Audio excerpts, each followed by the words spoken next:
Calling our pre-commission meeting to order, January the 6th, 2023, 8 a.m. Happy New Year to everyone. Looking over our agenda here for our upcoming Tuesday meeting. Of course, we got some reports from city manager's staff. Let's look at our consent agenda, number 9. Any questions regarding the grant application for Safe Routes to School program for additional sidewalks around Lynn Haven Elementary School? Do we have any idea where those are going to be? They're going to fill Have all they- the gaps, right? Yes. Ben's right behind you. Mr. Good Yankee? morning. Good morning. Yes, we have, this is a project that we identified a couple of years ago. We already submitted an application for this once or twice, DOT, but it was never funded. So we're resubmitting it, and these sidewalks are located around Lynn Haven Elementary School. They're connecting existing sidewalks, basically. So we're filling gaps. This project was done in cooperation with Lynn Haven Elementary School, the parent-teacher organization, the elementary school administration, as well as the Lynn Haven Police Department. So it's really a joint effort to get this project done. If I So- remember, go ahead. Where are they, though? Do you know yet?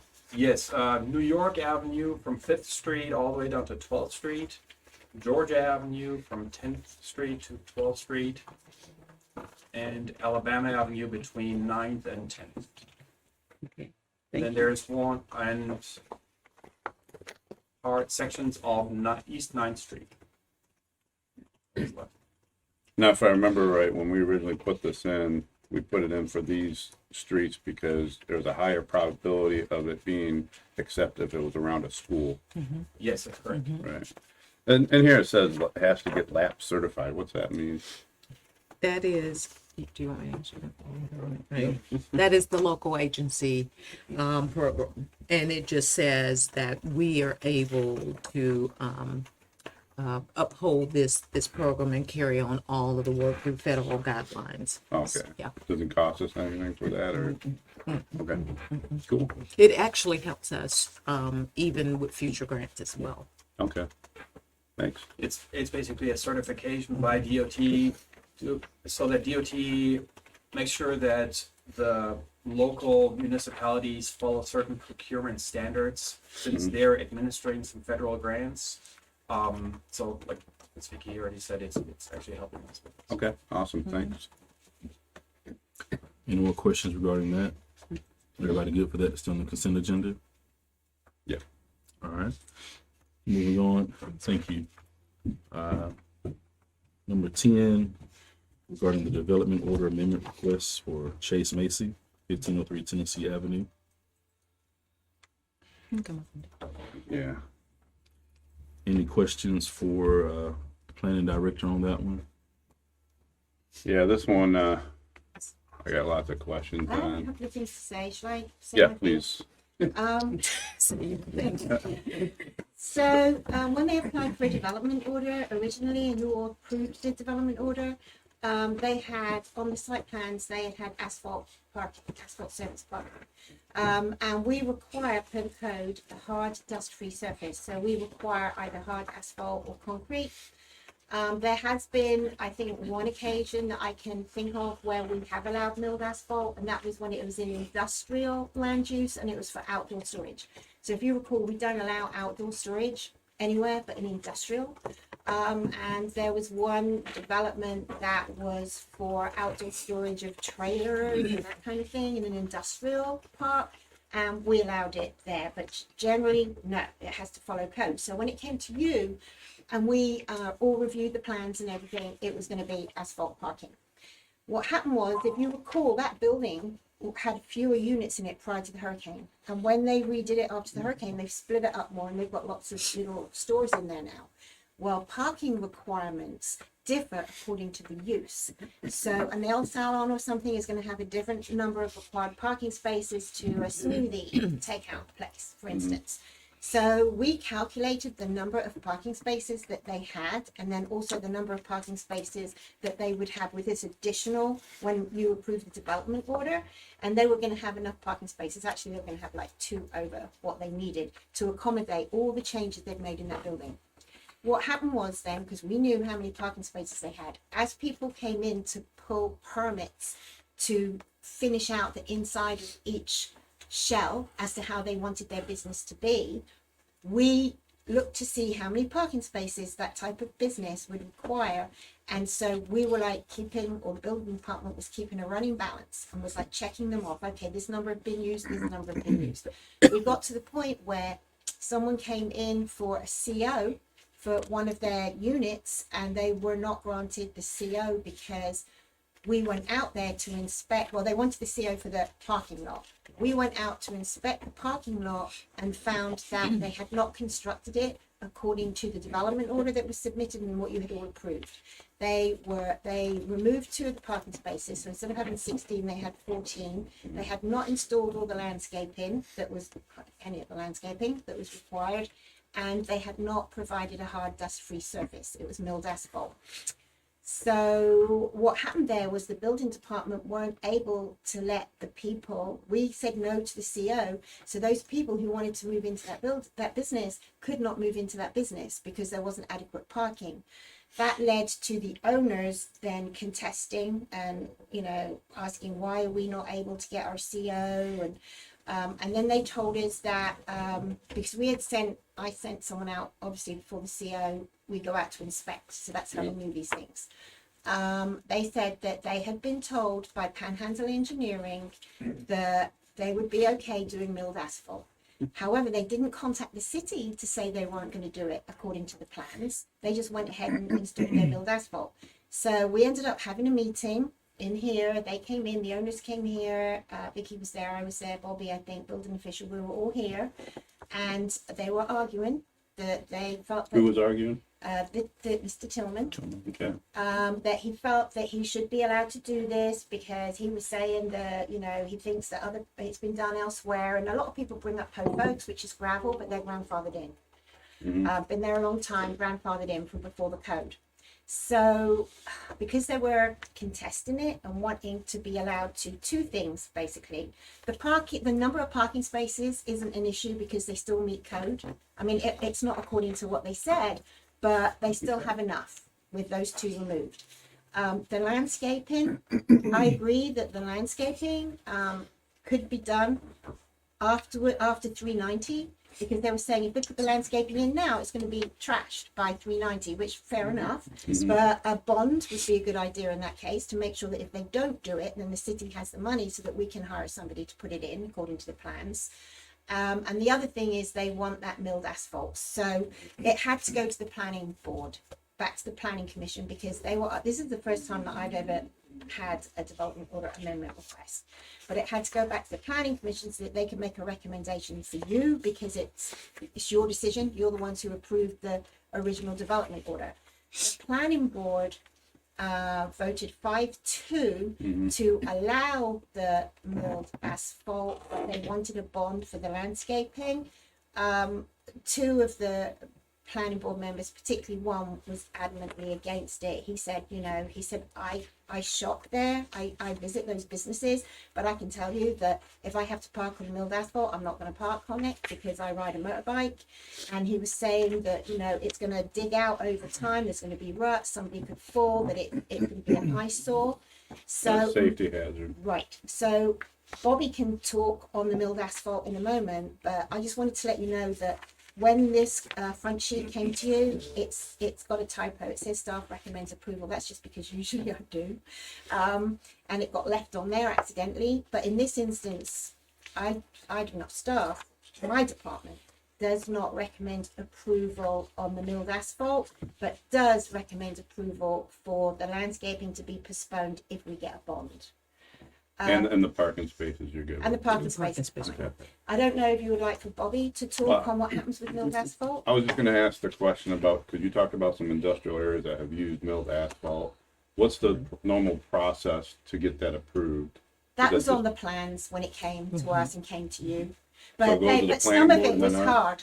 Bobby can talk to you on that as well. So it doesn't go to the Board of Adjustment, that's different? No, Okay.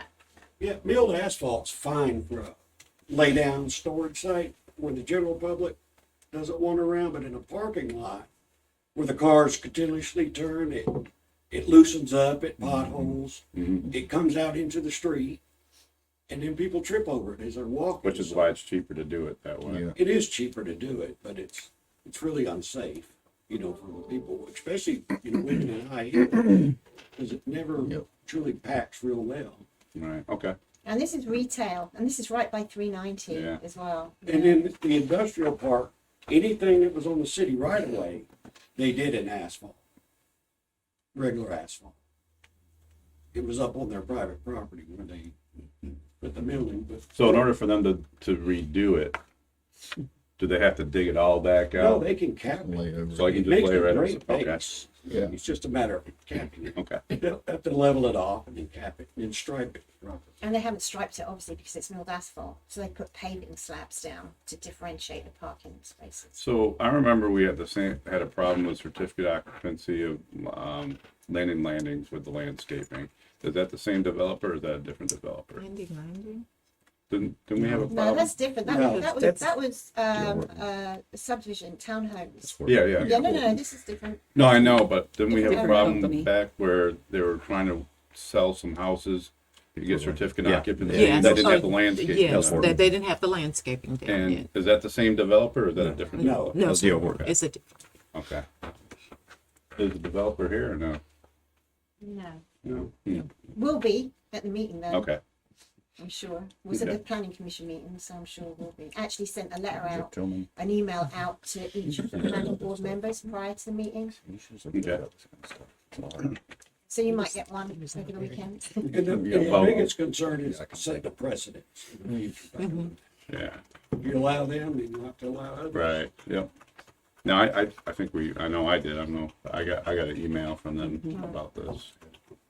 So, okay. All right, any other questions? All right, number 11 is going to be the first reading of ordinance 1137 regarding the International Property Maintenance Code. Right, and this is the one, we talked about a few months ago. So this ordinance actually simply adopts the property maintenance code, and just made the proper adjustments in there as far as, the name of it. It's a form code, and so you just plug in the name of the city and some certain dates. And our code already had 12 inches for high grass and weeds, so we plug that in. So everything else is the same.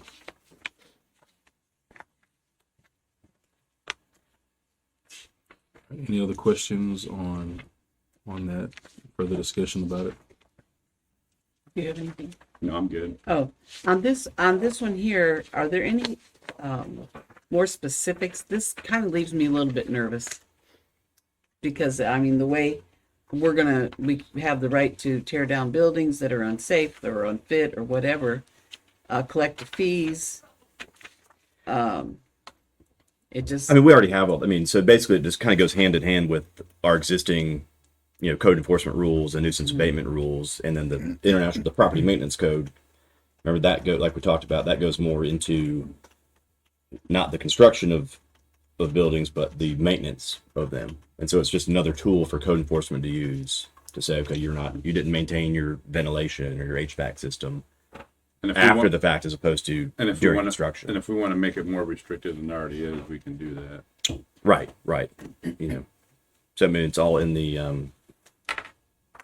but we didn't put the actual. I mean, you all have a copy of the code that we sent out a few months ago.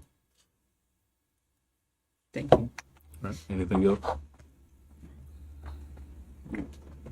All right, number 12 will be the discussion of ordinance 1144. City manager. yeah, this is an ordinance that several commissioners had asked me about when contractors or other subcontractors go out and start work without a permit. What are the consequences? And there really aren't any at this point. And so this ordinance just really gives penalties to those folks that go out and do land clear, any type of work without a permit. Yeah, and this really comes from the Florida Building Code, which the city has adopted the Florida Building Code with certain amendments. So I mean, it really comes from there. and we just added land to it because the Florida Building Code is looking at building structures and all that sort of stuff. So this encompasses everything. And what the Florida Building Code says is if you go and do work without a permit, the city can fine you the permit amount as a penalty. So you still have to come and pay your permit, but then you basically pay double. Yeah. So would this apply to Harvard and 390? That pain in my side. Yes. Well, once it's adopted, then if they go and do some work without a permit, I mean, if it's already been done, then it wouldn't But be as an retroactive. example, if That- you're if this using that was- as an And example. by Yeah. the way, I went out there. There's 8 piles of dirt out there. 8.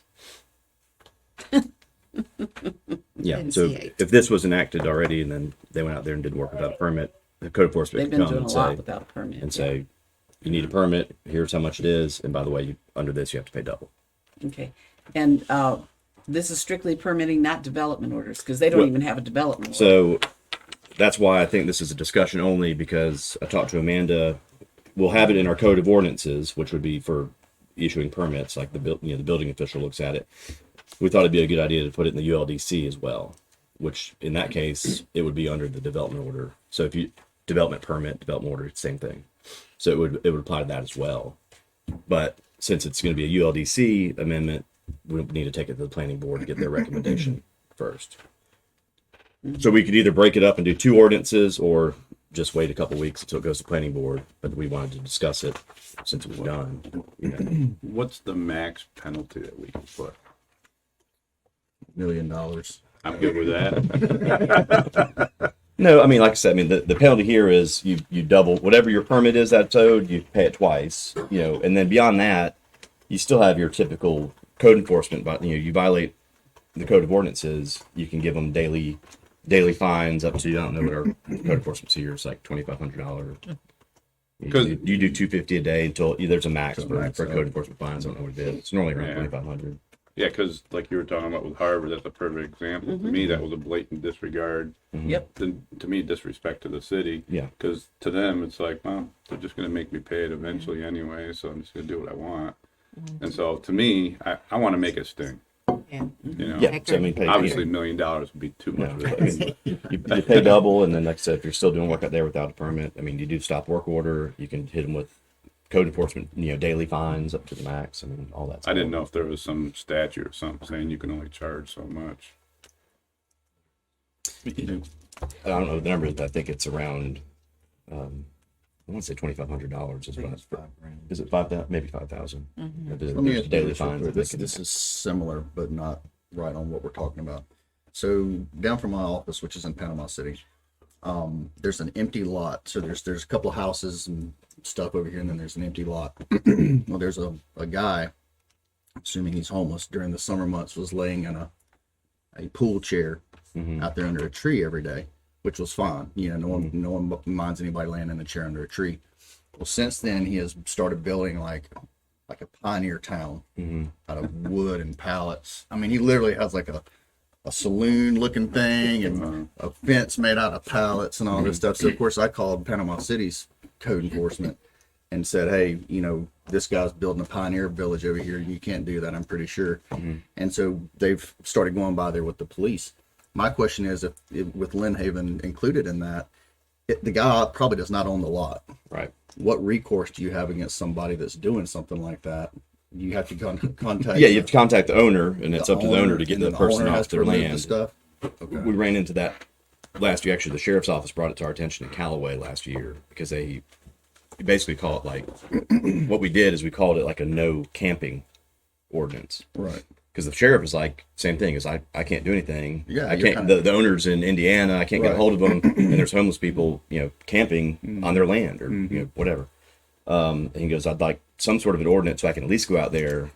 Because even with the ordinance, I mean, you can do it as like a misdemeanor, like a criminal violation. You don't really ever see those prosecuted because nobody has the time or resources to do it. But it gives the sheriff, or in our case, the police department, would have the right to go in there and say, look, you're violating a city ordinance. Get off. I don't care who unless you can prove that the owner gave you permission to Right. camp on his property, Right. which they're not going to be. Well, able even to do. then, you can't build structures. Well, yeah, I mean, the he's going to build these structures. structures. It's the same thing. You've got to reach out to the owner, but as far as just stopping somebody from doing that, Right. you could do an ordinance like a no camping ordinance, and they'd have to prove there's permission, and then So is that Either something we report- should look at, I guess, to get ahead of If that? it's a that pro- ever if, yeah, if it's a happens? problem, you know. Well, I don't know that it's a problem Yeah. until it is. You know what I mean? Like, Yeah. you don't have problems with pioneers till they roll into town. Do we have maybe this is for chief or fire, like a little campground going on over by Firehouse 2, right there off Mosley Drive? I was getting some calls like about a little tent structure that was over there. Was that somebody? Okay. Yeah. I just didn't know if Yeah. it was something we should. I mean, it's since a we're talking si- about this. Normally, what we do, and it's similar to what the sheriff does, is you contact the property owner and they sign basically a trespass release and allow us to be their agent if they're out of state. Yeah. And if we catch them on there, we do a trespass warning, which eradicates them off the property. Right. And it's always been successful. I mean, when I was at the sheriff's office, we used them on vacant property, and that's commonly what the city could do. And it stands ground on trespassing, but if they're trying to erect anything, then, and they don't have a permit, then obviously what you guys are about to pass, you know. We'll take care of that. yeah. We'll take care of it. What happens to the chief? What happens to the guy that, I mean, if he just keeps coming back, you can't take a man, I don't think, to jail for necessarily, You can. you can take him to jail for that? You Okay. trespass him off that property. Yeah. And he keeps coming back? Yeah, he keeps coming back. Every time he comes back, you take him to jail. For example, like Walmart, when a call pops up at Walmart, there's a standard CAD note in there that the management wants all solicitors or trespassed immediately. So that's a blanket for us to use. So when that address pops up, that's how we would respond. Okay. Yeah, I think we did that in Callaway because the sheriff had, there's probably a number of properties that they just couldn't find contact information for the owner. So if it's not a problem yet and we are able to get hold of most of our property owners, like I said, that's the way to do it, is to have them say, no, nobody's allowed to come on my property, they trespass, and law enforcement can handle I it. do kind of like the no camping ordinance though, because it's with us having rails to trails coming in too. And I'm not saying necessarily we have a huge problem with this, but I'm just thinking ahead of the curve a little bit with people out there on that trail erecting tents or whatever, you know. So, Yeah, Pallets. pallets, building pallet homes. yeah, and to be clear, it's no camping, without permission of the Right, owners. without We're a not permit. trying to say Right. people can't camp in their backyard and stuff. Sure. Yeah. So Commissioner Tender, the one on Harvard, Uh-huh. we did take photos of that and there were 6 piles out there. So I'll ask Charles and code enforcement to go back out because we counted 6 and we took photos of it to make sure Yeah. that they didn't go back out there. And so if there are people coming in just dumping in dirt, I think that's what you're talking about, then we will surely contact the owners. Huge piles of dirt. Matter of fact, I was there 2 days ago, and there's a picture. There's 8 piles now. There's 8 dump truck loads Yes. of dirt. 8. Okay. Oh, you said 6. I didn't. Yes, ma'am. It's 6, and it's the same 6 that was before. Okay, but there's 8 now. Okay, so Yeah. you're saying there's 8 now. They've Okay. dumped 2 more in the last, and they've removed all their signs. Removed all the real estate signs, so you know it's not the Griffiths anymore. There's nothing in the box, and the stop work order sign is facing 390. I don't know where else you would put it. I always go in on the side off Harvard, but there's definitely 8 dump trucks full of dirt out there now, I will give him a call today. and they're bad at violating just what you're talking about. They're doing their thing without interruption, and sometimes on the weekend. So I guess the question is do we think that's enough double permit fee? I think it's even worse when they don't have a development order yet. The Yeah. people we're talking about here don't even have a development order that's approved. And they've cleared all the land, but I think they Well- had a permit for the clearing Okay. of all the Yeah, 'cause I'm trees. saying They if you did. don't Yeah, have a we made development, them get a don't have a permit. development order, don't have a permit, then if under this ordinance one's passed, you could do both. Whatever your development order, Yeah, let's do that. your application fee is. That's very and whatever true. your permit- All of and- those No, the things. permit, there's maybe multiple, land clearing and I mean, electrical, all that. there's one thing if someone made a mistake, I get it, but Right. there's another thing was just blatant disregard, Yeah, knowing that they're doing it. And, and they can afford the fine. right. They're doing it in their time, the way they want it, and they can afford the fine. So, Okay. yeah, I'd like to see that. If we had it for a development order too. And that's what that second part is. That's why it's going to go to planning. The ULDC USDC portion code. is under the development permits side. So, Commissioner, what with the fines, I think we're hearing that I guess 5,000 is the I guess about the max. What do we Is there a believe? particular number that you have in mind? Yeah. Well, Yeah, he's got a mind. He's got a number in mind.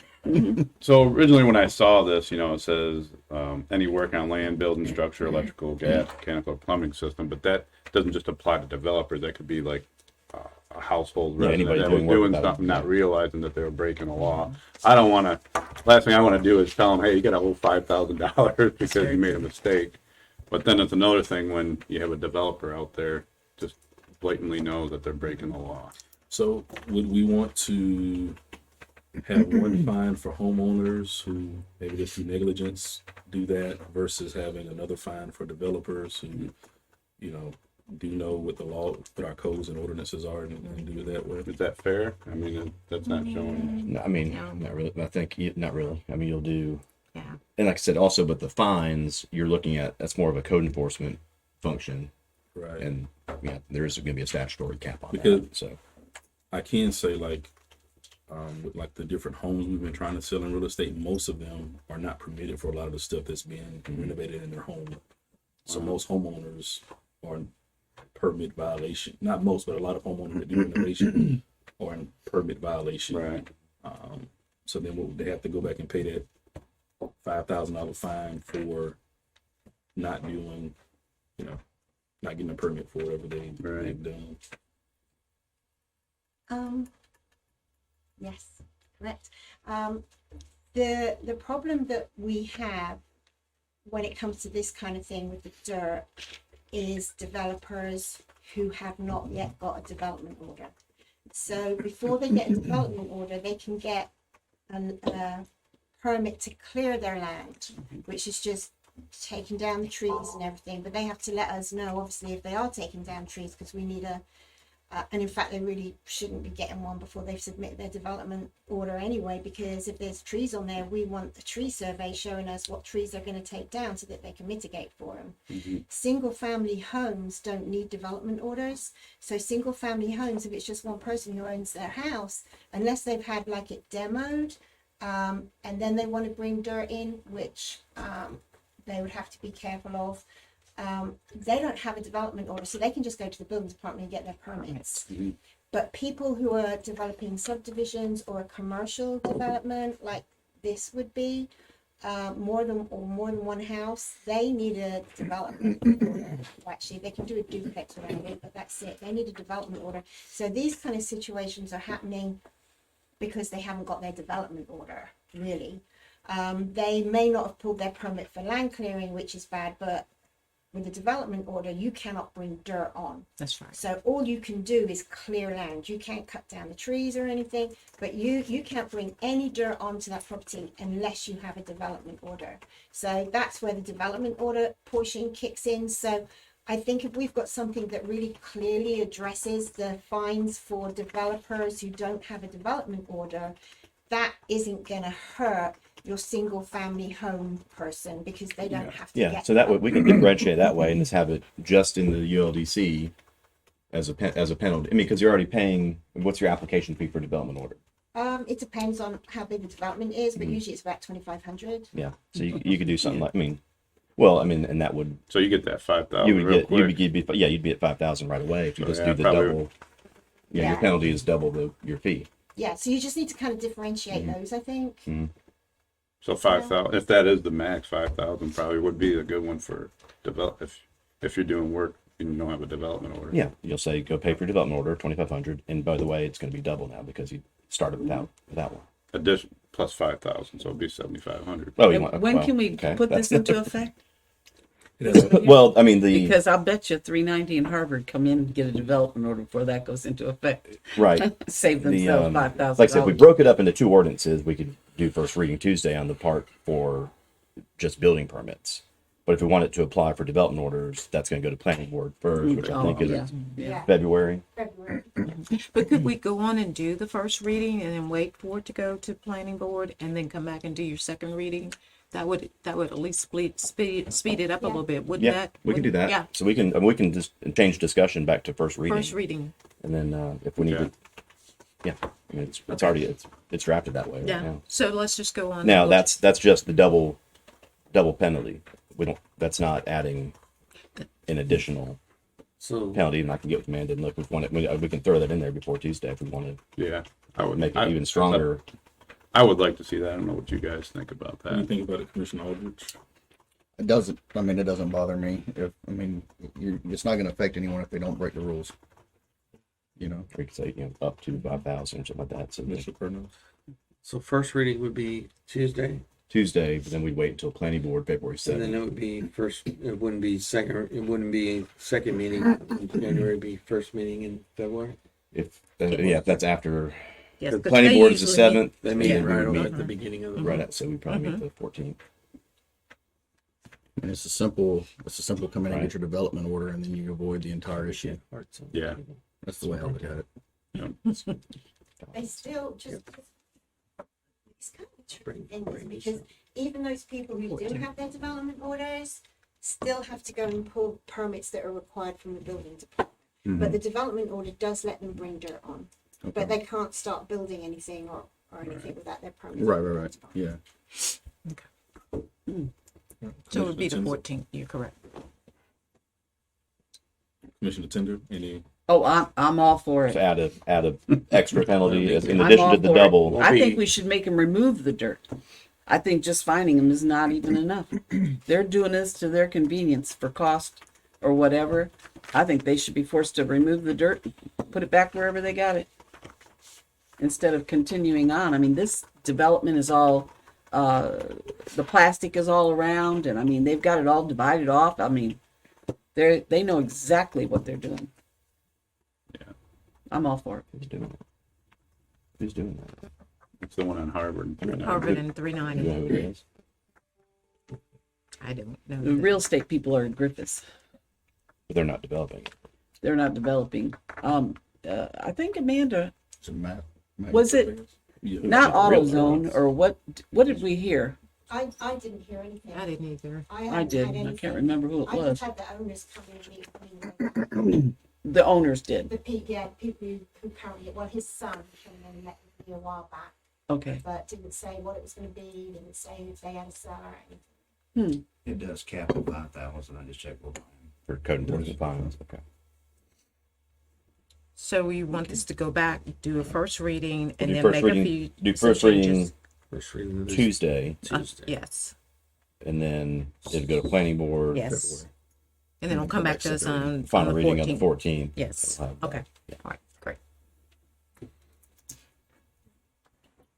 All right, ordinance 1145, amending and updating the charter. Everybody good with that one? This first reading. And then what I've talked to CJ about is on the red line of the charter, we'll have the exhibit. And I thought it'd be a good idea because it'll be like a PDF document, is to put little brackets out in the margins saying, these are question 1, these are question 3. So if anybody comes and actually looks at the red line of the charter, it's one document and you can see if these are passed, here's what the changes are. To the referendum. That's right. And one of the things that we are doing too, once the commission passes this, is that we are doing some marketing so that people are informed before they get to, the ballot box, and be able to send these out to residents exactly the way you have passed it. So I think that will help give information to them. Well, they're not so wordy that they're tricky. Yeah. That's what I like about it. It's, simple, people It's better than 8 questions too. Thank you. right. And to have it worded so that you feel like you're being tricked. If I say yes, I really mean no. Right. All that stuff. All the lawyer talk. That's like the constitutional amendments. The amendments, yeah. Those amendments always. All right, number 14, discussion regarding requirement development extensions. Commissioner Aldridge. Yes, sir. So we've discussed this a couple times, or brought up the subject a couple times before, where we keep getting these extension requests. And again, this is not to throw a rock at anybody trying to build a business, because I understand there are still supply chain issues and inflationary issues and things like that. But on the flip side, we've all as a city put together the hard work and as a board to implement these new rules, and yet it's starting to feel like the new rules aren't going to come into play for 2 or 3 years because we keep putting these extensions out. So, after thinking about it and chewing on it for a little bit, I think that after their first extension request, we'll grant an extension request for whatever reason. After that, they will have to update their design standards to match the aesthetics that we passed. That basically line up with the CRA aesthetics. So, wanted to see what you guys think about that. I mean, is one extension enough in your mind? What are y'all's thoughts? I guess. So you're saying you got the original, then you got the first extension where it wouldn't apply, but after that, then they have to apply to the new Yep, standards. correct. So Diego's, they put their DO in. Right. They waited almost a year, and then they Right. come back and say, "Oh, we need another extension." It's really 2 years, Yeah. and we gave them the extension, Yeah. and then they come back for another one, and it's like, well, I come on. think we should include stormwater, I was, the, that's, the 100, we went from Well, a I think 25-year. I think you would It would whatever rules in the Whatever city have rules. changed, Right. Yeah. it'll apply to you. Because like right now, you have your development order. It's good for 12 months. that's right. You can come back and get a 12-month extension, right. and then we could add another sentence in there says if you come back for anything beyond that, you'll now have to Anything apply past- to right. any rule or ordinance that's been changed in the city. Yes, yes. And that'll meet what you're saying. So like I said, you get 20. Basically, you'll get 24 months Mm-hmm. under what was approved in And your you're not having DO, to and then change. you'll have to make modifications Correct. if you want another extension. Would it make more sense to do it as a time frame as opposed to extension? Because some people might put in a 6-month extension, they might put another extension. I don't know. They're normally automatically a year, aren't they? I mean, Yeah, they're automatic. yeah, Are they It's just- even the extensions? typically. Well, look at the Thai restaurant. How long ago did they put in for I know, that development? They're on their That's- They're on their second. They're in their second one. They're generally a year, they're usually a year, but we did have one person just ask for 6 months. Yeah, yeah, so generally they're a year. We could put and language in there that it's after an annual extension. Okay, Yeah, Just put. I'm good you with know, that. And then that way, if they want to do 2 6 months, they can do 2 6 months. That's Okay. fine. I'm good with that. Okay. But we want to add everything in there though, right? I think Yeah. anything that's Everything. changed in the city it would have to apply. Okay. Current codes and ordinances.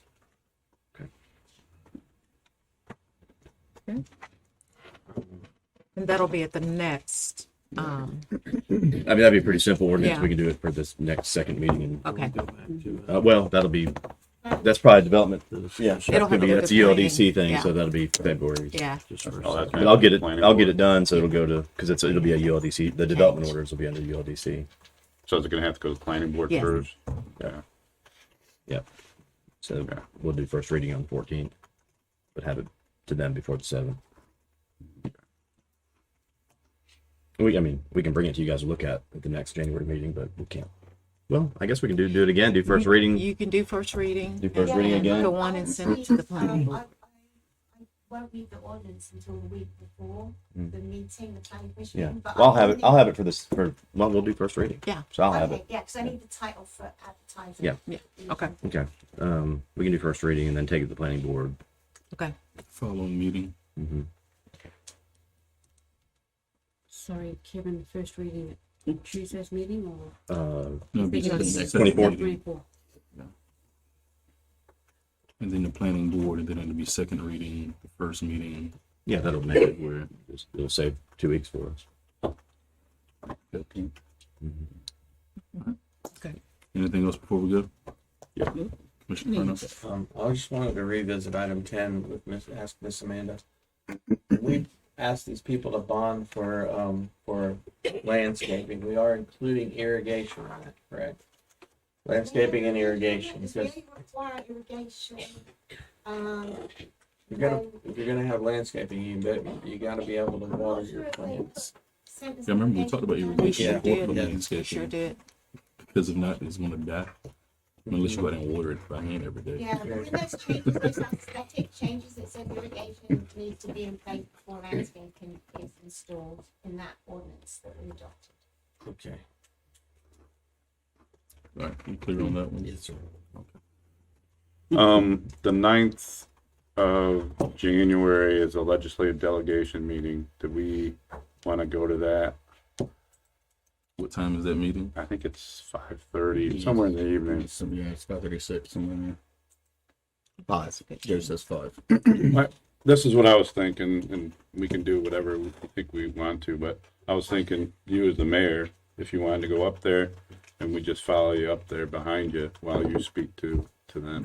Yeah. I mean, I have a couple things, but Yeah. I don't know if you guys got ideas that you want to add to legislative delegation meeting.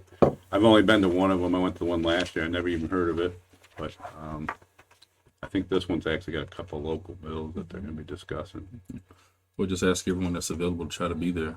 So if we're all available, let's be there and show a good show of unity and togetherness. Are you good with that For then, or appropriation for that, for different Yeah. projects? Okay. When is that again? the 9th, which is a Monday, Yes. sometime in the Monday evening. coming up then. Yeah, we Yeah, already submitted. just come on Monday. That's something to mention though. Yeah, I think it's like 5:30, 6 o'clock, something like that. We've got 5 projects submitted for legislative appropriation, so. Yeah, we have those projects, yes, and we Right. are submitting them. The deadline for that is February 13th. Right. Yes. But a couple of things I was thinking, not saying this is what you should bring up, but the whole thing with FPL, Yeah, and then of course home rule, but that would be my couple suggestions. And I don't know if any of the other commissioners got any other ideas, but Chew on it. Let me chew on it. Just, Over the I weekend. was just thinking of the projects we have submitted for legislative appropriation. yeah, I just want to bring those to light, that'd be a good one. all right. Anything else? All right, awesome. See you guys later. Meeting adjourned.